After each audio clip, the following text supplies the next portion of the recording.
So, thank you. I did say that at the last meeting, we probably have to meet a little bit more in September to get things off the ground.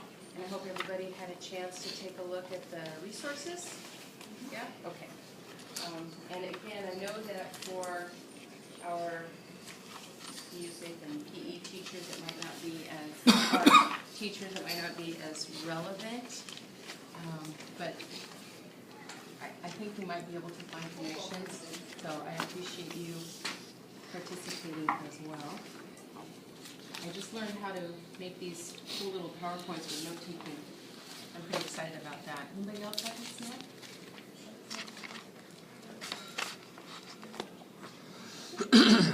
Mr. Wyman, I know you. I'm good, thank you. All right. He's too busy choking. I'm sorry. I want some water. So I'm going to try and keep this brief. I'm hoping that you had some ideas, and I have my ideas. I want to share just some notes that I took via this PowerPoint. So to kind of give but to give a context for our work. I felt like the last meeting, I didn't feel as well prepared to put it into context, and I had a brainstorm, and so here's the context. Looking at professional development with a novel approach is really how I'm thinking of this, using the Common Core. I think most of us have been in education long enough. To me, there's basically two typical models of delivery for professional development. Presentation, which can be really direct, kind of like this. There's sometimes more interactive presentations. And then the workshop model, which I usually enjoy more because it's more interactive. And then sometimes there's the make it, take it type workshops, which looks like, yeah, some people enjoy. Yeah, you like that, right? Yes, maybe that's why we teach EP. Well, I never taught EP, and I like them too.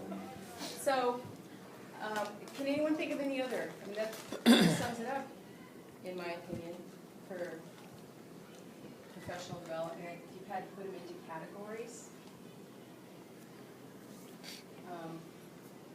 Sometimes, and we can all be honest here, the presentation style sometimes looks like this. I think the reason why is it's not as interactive. The pros of the presentation style, probably the reason why we continue to use it, is because everybody gets the same information. It seems more efficient, but over the years I've come to question if it truly is more efficient. The cons, as the cartoon shows, is the lack of engagement, and I don't think that's a reflection on us as people sitting at a presentation. I think sometimes it's just honest, it's not relevant. You know, if it doesn't pertain to your grade level or to the kiddos that you teach, it's hard to get something out of it and to be fully engaged. I also think that the pro, everybody gets the same information, is also a con for that reason. Everybody gets the same information, but how helpful or relevant is it?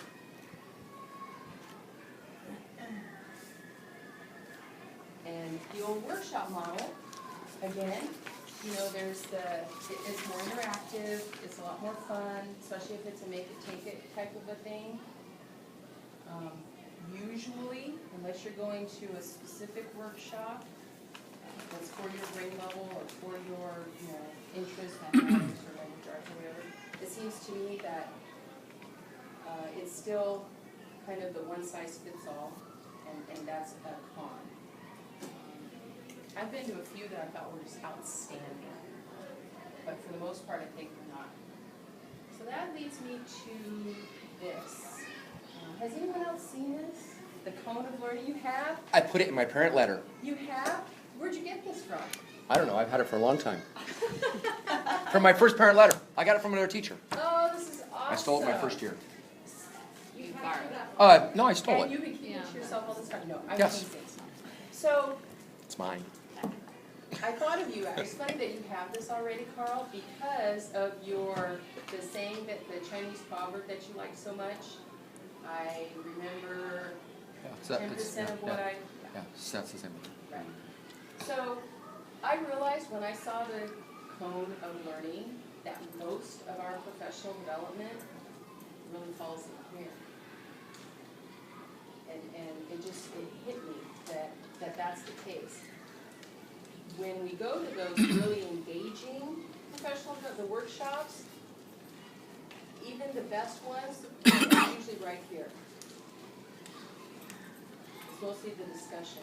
Every once in a while, and I think every single one of us has experienced this, every once in a while, we'll actually have a simulation, or we get it so thoroughly that we're able to actually take it back into our classroom. That's been my experience. So that when I look at this, I see, okay, it's time for something new, it's time for something different. Carl? I think, though, the key thing, though, it almost reminds me of the knowledge comprehend Bloom's taxonomy, though. But I think you have to hear it, see it, watch it before you can do it, present it, and do the real thing. So I think there's definitely a section, because if you tell me, okay, simulate the real experience, and I don't know what you're talking about, good luck. Right. So I think there definitely is that zone. There's a place for this. Yes, there definitely is. There's absolutely a place for this. So here's my question. Is it with, 35 other colleagues waiting until we get to this part? Is there another way to do this? Of course, the answer is yes. And that's my suggestion. Okay. Self-paced professional development. That's really the information that I gave you at our last meeting, that I didn't have a name for it yet. And I believe that I made this name up, but somebody may have already thought of this, and I'm just now catching on.